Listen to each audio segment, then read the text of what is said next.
네, 14장인데요. 제가 설명할 게 이렇게 많지는 않을 것 같습니다. 다만, 제가 한 가지 좀 중요하게 강조하고 싶은 것은 제가 저번에 말씀드렸듯이, 음, 바울 시대의 방언과 지금의 방언은 결정적인 차이가 있다라는 것입니다. 그 결정적인 차이는 바울 시대 때는 완성된 성경 말씀이 없었기 때문에 하나님의 계시의 말씀이 계속 주어지고 있었어요. 쉽게 말해서 하나님께서 지금 이렇게 말씀하신다라고 하는 것이 있었어요. 근데 지금은 완성된 하나님의 말씀이 우리에게 주어졌습니다. 기록된 하나님의 말씀, 완성된 하나님의 말씀이 우리에게 주어졌습니다. 그래서 지금 누군가 하나님 나에게 이렇게 말씀하셨어.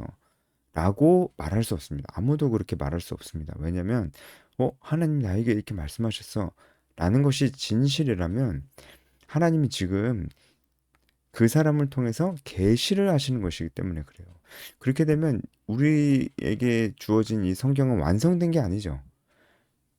어, 지금도 그 하나님 말씀을 들었다고 하는 그 사람을 통해서 계시의 말씀이 계속 주어지고 있는 것이 되기 때문에 어, 그거는 이제 곤란한 것이죠. 그렇죠? 우리는 어, 이 성경이 어떻게 만들어졌고 이것이 하나님의 오류 없는 계시의 말씀이 됐는지를 좀 알 필요가 있는데요. 이 성경의 역사죠. 이제 거기에 대해서 지금 다 말씀드릴 수는 없으니까 이 지금 우리가 가지고 있는 이 성경이 완성된 하나님의 계시의 말씀이라는 것을 우리가 온전히 받아들이는 게 굉장히 중요하거든요.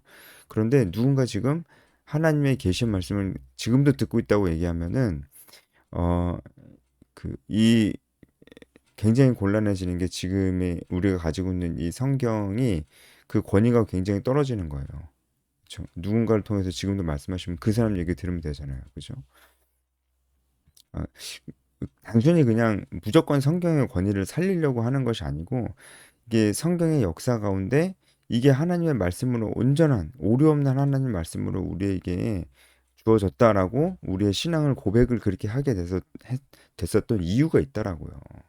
그 이유가 있었고 그리고 이 하나님의 말씀이 기록된 하나님의 말씀이 지금까지 또 이 말씀이 완성되고 나서 지금까지 우리에게 주어지기까지 정말 성령이 일하셨던 그런 역사적 증거들이 있잖아요. 그래서 우리는 이 성경이 오류 없는 하나님의 온전한 계시의 말씀임을 믿습니다.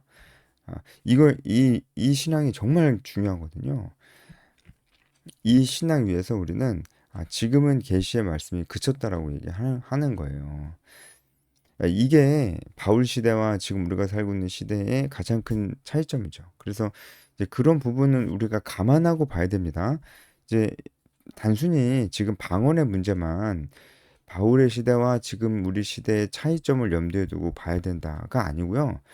이 전에도 고린도 교회의 문제점들이 있었잖아요. 예배 드릴 때 수건을 예배포를 이렇게 써야 된다든지 이런 부분들은 그때와 지금이랑 문화가 다르잖아요. 그래서 우리가 지금 지키지 않잖아요. 근데 이런 부분들을 좀 감안하면서 대신에 싹 다 무시하면 안 되고요. 당연히. 왜냐면 이 고린도전서 이 말씀도 하나님의 계시된 말씀이기 때문에 우리에게 주신 말씀이기 때문에 당연히 무시하면 안 되고 문화적인 부분들 특히 그리고 이제 성경 말씀이 완성되었냐 그런 시대냐 되지 않은 시대라는 것을 구분하여서 우리가 해석을 하되 이 말씀의 핵심적인 메시지는 우리가 당연히 우리에게 주시는 하나님의 그 뜻이라고 우리가 알고 받고 우리가 묵상하고 우리에게 적용해야죠. 그렇게 보는 것이 맞다 이렇게 생각합니다. 그래서 지금 14장의 바울이 방언에 대해서 자세하게 풀이하고 있는 이런 것들은 아, 아직까지 방언이라는 것이 그냥 개인적인 기도에 머무르는 게 아니라는 거예요. 지금 방언이 있습니다. 충분히 있을 수 있고 성령의 은사로서 지금 있을 수 있습니다. 하지만 지금의 방언 기도는 계시의 성격이 없어요. 하나님의 말씀이 아니에요. 그냥 개인 기도예요. 우리가 개인 기도하면서 그거 하나님 말씀이라고 하지 않잖아요. 그래서 지금의 방언은 계시의 성격이 사라졌습니다. 그냥 개인 기도예요, 개인 기도. 근데 바울의 때는 그렇지가 않았어요. 이걸 좀 알아야 될 필요가 있습니다. 그래서 이것을 어떻게든 알아듣는 것이 본인에게도 좋고 모든 사람들에게 좋은 거예요. 왜냐면 하나님의 말씀이니까. 하나님의 말씀 나만 알아들으면 안 되잖아요. 또 나도 못 알아들으면 또 안 되고 나도 알아들어야 되고 다른 사람들도 다 알아야 되는 것이잖아요. 바울 때는 그게 그랬습니다. 그래서 그런 부분들이 우리 알고 우리가 14장 말씀을 봐야 되고 이 고린도 사람들은 본인들도 그렇게 알아듣는 걸 그렇게 중요하게 여기지 않았어요. 그냥 이게 굉장히 방언이라는 것이 나타나야 보이잖아요. 그냥 탁 보이잖아요. 이제 그러니까 이 신비한 현상이잖아요. 그런 것으로 자기가 우월감을 갖고 여기서 방언 못하는 사람 좀 무시하고 그런 경향이 있었다는 거예요. 이게 어떤 뜻인지 알지도 못하면서 그건 별로 중요하게 여기지 않았다는 거예요. 그냥 이 나타나는 현상 자체만 굉장히 좋아하고 그것을 이제 자신의 우월감으로 삼고 그렇게 했다라는 겁니다. 그래서 바울이 알아들어야 된다. 알아듣는 은사도 있다. 그게 통역의 은사다. 이런 얘기도 이제 하는 거예요. 통역의 은사는 지금은 없어졌다고 보는 게 맞습니다. 왜냐면 더 이상 통역할 필요가 없기 때문이죠. 바울의 시대에는 그것을 통역할 필요가 있었어요. 우리가 이런 것들은 제가 지금 사실상 뭐 거의 14장 설명을 거의 다 드린 것 같습니다. 이런 것들을 감안하고 봐야 됩니다. 그러니까 그러면 이제 핵심 메시지는 뭐냐? 우리가 14장에서 뽑아낼 수 있는 핵심적인 메시지는 무엇이냐? 어, 바울이 방언을 통해서 진짜 하고 싶었던 얘기는 그것을 통역해야 된다. 단순히 그게 아니고요. 은사라는 것은 교회의 덕을 세워야 되는 것이다. 이게 강조가 되는 거예요. 은사는 교회의 덕을 세우는 목적이 있는 것이다. 그리고 그것이 가장 중요하다. 라는 것을 얘기하고 있는 거예요. 그러니까 은사를 가지고는 너네 스스로에게만 유익해서는 아무 소용이 없다. 은사는 왜냐면 다른 사람을, 공동체를 유익하게 하라고 주신 거니까 너 자신에게만 유익을 주고 그리고 그것으로 만족한다면 그것은 은사의 목적을 온전히 이루는 것이 아니다.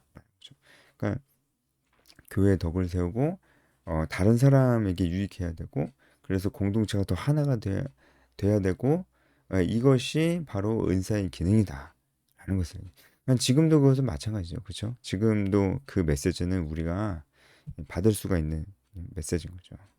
그래서 우리가 가지고 있는 은사들도 우리 모두에게 유익한 그런 은사 목적으로 이제 쓰여야 됩니다. 이제 그렇게 따지면은 방언은 다른 사람에게 유익을 지금은 주진 않거든요. 어, 이, 뭐 이거는 제가 어떻게 확실하게 말씀 어떻게 드려야 될지는 잘 모르겠지만 이건 그냥 제 생각입니다. 제 생각에는 그럼 지금 방언이 분명히 있지만 그것은 교회를 세워나가는 데 쓰이는 방언 은사는 아닌 것 같아요. 그럼 은사라고 볼 수 있냐? 그렇게까지는 제가 확실하게 얘기를 못 하겠는데 확실히 지금은 계시의 성격이 없기 때문에 그냥 자기에게 유익한 것은 맞거든요. 기도에 집중하게 해준다든지 이제 하나님의 마음을 정말 크게 느낄 수 있게 해준다든지 그런 작용은 하지만 자기 자신만 유익한 것입니다.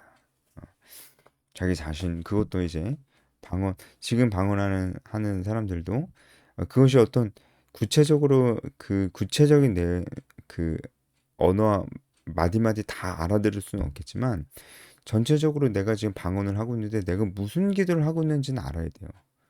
그렇지 않나요? 이제 방언도 기도라는 큰 카테고리 안에 들어가잖아요. 그렇죠? 근데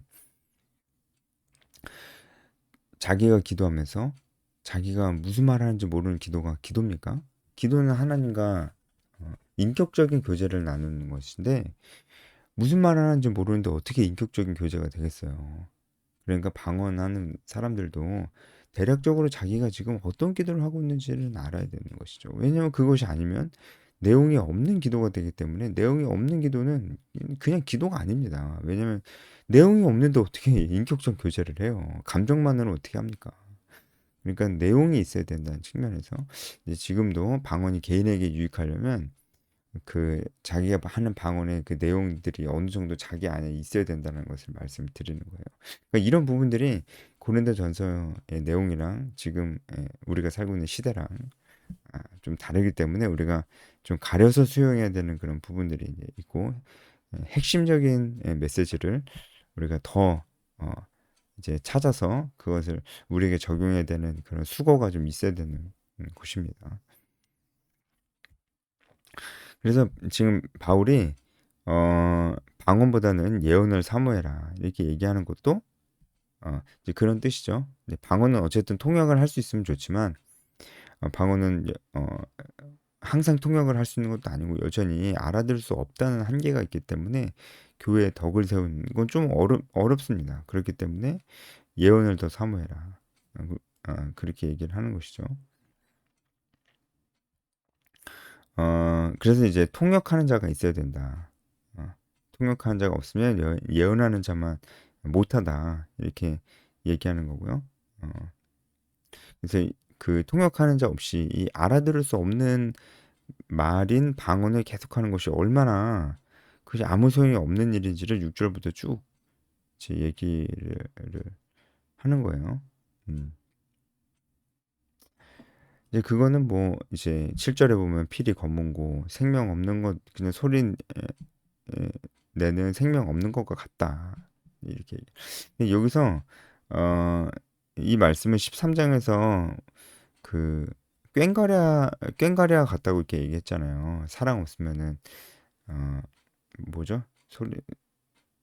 사랑 없으면은 어 그쵸. 소리 나는 구리와 울리는 꽹과리 같다고 13장 1절에 나와 있잖아요. 그러니까 그것과 거의 똑같은 말입니다. 7절은. 여기에는 이제 소리 나는 구리 꽹과리가 아니고 피리와 검은고가 나왔는데 이것도 그 소리를 낼 때 뭐 그 듣는 사람들이 음을 분별하지 못한다면은 이게 아무 소용이 없잖아요. 이게 악기 소리가 아니고 소음이잖아요. 그러니까 방언도 알아듣지 못하면 그냥 소음이다라는 거예요. 근데 이게 좀 그래도 또 하나의 의미가 있는 게 소리 나는 구리, 꽹과리, 피리 검은 거는 이 당시에 다 이방신을 제사 드릴 때 쓰이던 악기들이에요. 그러니까 바울이 하고자 하는 얘기는 이 방언에 있어서 그 내용이 없이는 교회에 덕이 안 된다. 어느 정도로 덕이 안 되냐면은 그냥 이방신들에게 제사 드리는 거랑 똑같다. 라는 얘기를 하는 겁니다. 그러니까 바울이 결국은 이것이 알아듣게 선포되는 것이 중요하다라는 것을 강조되고 있는 거죠. 근데 그게 진짜 맞아요. 그건 지금도 맞아요. 그래서 제가 아까 전에 이제 자기 방언의 기도도 자기가 알아들어야지 의미가 있다는 말씀을 드린 거고 그건 지금도 똑같아요. 그렇죠? 왜냐고요? 바울이 지금 얘기한 것과 같이 무슨 말하는지 나도 못 알아들으면 나에게도 내 방언 소리는 그냥 피리나 검은 거 같은 거예요. 어, 이방신에게 제사 드리는 것 같은 그냥 아무 의미가 없는 그런 것입니다. 그래서 제가 한 번은 이런 질문을 받은 적이 있는데 제가 지금 방언을 하는데 혹시 제가 사탄의 방언을 하면 어떡하죠? 이런 질문을 제가 받은 적이 있어요. 그래서 제가 뭐라고 답변해 줬냐면 그러니까 방언을 하려고 하지 말고 기도를 하려고 해라. 제가 이렇게 대답을 했습니다. 그냥 기도에 집중하다 보면 방언이 나올 수 있죠. 그러면 그건 너무 좋은 거죠. 이제 그 방언이 기도를 또 도울 테니까요. 하지만 그 방언은 기도라는 카테고리 안에 있어야 되는 거잖아요. 근데 무슨 말을 하는 거냐면 어떤 사람들은 기도를 하는 것보다는 방언이라는 것 자체를 그냥 하고 싶어요. 왜냐하면 이게 또 신비한 체험이니까 사람의 죄성이 자꾸 제가 말씀드렸잖아요. 안 보이는 걸 자꾸 보고 싶어 하고 자꾸 이제 보고 싶어 하는 그 죄성이 신비한 것들도 자꾸 보고 싶어 한다라는 거예요. 그러다 보니까 기도 하나님과 인격적으로 교제하는 이 기도보다는 뭔가 눈에 보이는 신비로운 뭔가 체험적인 더 직관적이고 굉장히 이런 체험적인 방언을 하고 싶은 거예요. 기도보다는 방언을 하고 싶은 거예요. 그렇게 되면은 정말 그렇게 방언을 하고 있는 우리 마음에 안 좋은 그런 죄성이 있잖아요. 그런 죄성의 틈을 타고 들어와서 사탄의 방언을 하게 될 수도 있죠. 뭐 다른 종교에도 방언과 같은 현상들은 얼마든지 있거든요. 그러니까 그렇게 될 수도 있죠. 그러니까 어떻게 되겠어요? 어, 방언을 하고 있느냐 안 하는 많으냐보다 더 중요한 건 정말 기도를 하느냐입니다. 기도를 하려고 집중하는 것이 결국은 제일 좋은 방법이다라는 것이죠. 내가 사탄의 방언을 하고 있냐 아니냐 이런 거를 막 구분하려고 하는 것보다는 진짜 하나님 앞에서 어, 기도에 집중하려고 하는 것이 제일 중요하다는 것입니다. 만약 우리도 그렇게 하지 않으면 우리도 그냥 피레나 검은고와 같이 아무 의미 없는 소리를 내는 것뿐이다. 그래서 이 방언이란 건 안에 내용이 포함되는 것이 얼마나 중요한지 또 8절에도 나오고 9절에도 나오고 10절에도 나오고 11절에도 이제 쭉쭉쭉 나오는 것입니다. 그래서 이제 통역에 대한 얘기가 또 13절에 또 나오고요. 14절에 보면 방언으로 기도하면 나의 영이 기도하지만 마음은 열매를 맺지 못한다. 이거는 참 이것도 이 당시에 방언이 계시의 성격을 가지고 있었다는 것을 전제로 좀 봐야 될 것 같아요. 뭐 우리가 이제 방언이 뭐냐 하면은 내 영이 기도하는 거다. 뭐 이렇게 얘기를 해요. 그게 뭐예요? 내 영은 기도하고 내 영 말고 다른 건 기도 안 하나요? 그럼 내 영이 기도한다는 게 도대체 무슨 말이에요, 그게? 그러니까 우리가 신앙생활 할 때 이게 구체적으로 이제 어, 너무 추상적인 신앙적 표현들이 그렇게 좋지가 않습니다.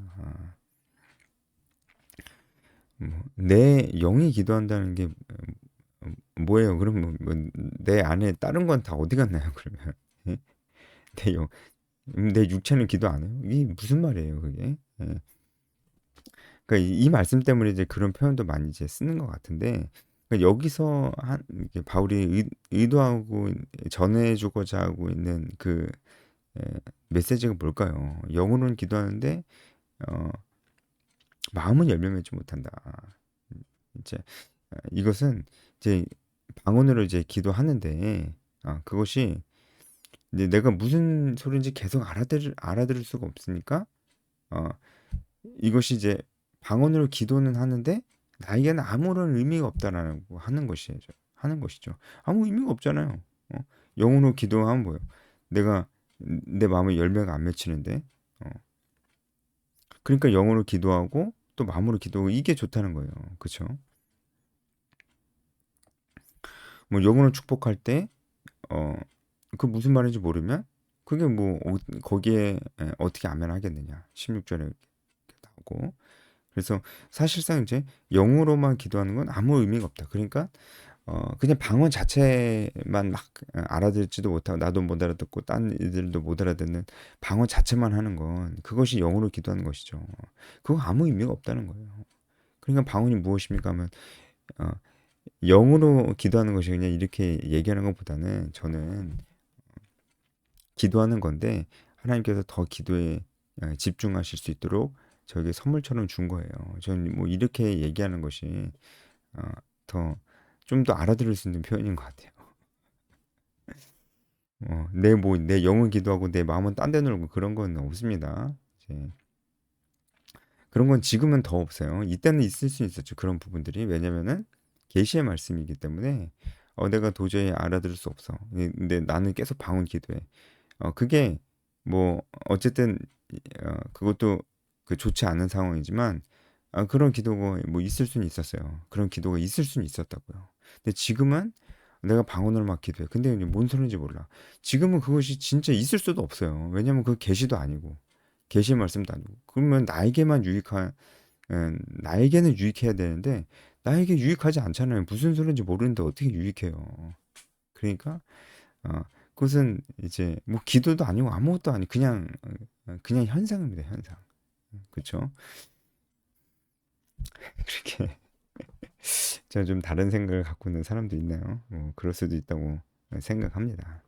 근데 중요한 건 어쨌든 은사라는 것은 교회의 덕을 세우는 것이 제일 중요한 기능이다라는 것입니다. 네. 어, 그래서 그 이하 20절부터 이제 바울이 강조하는 것도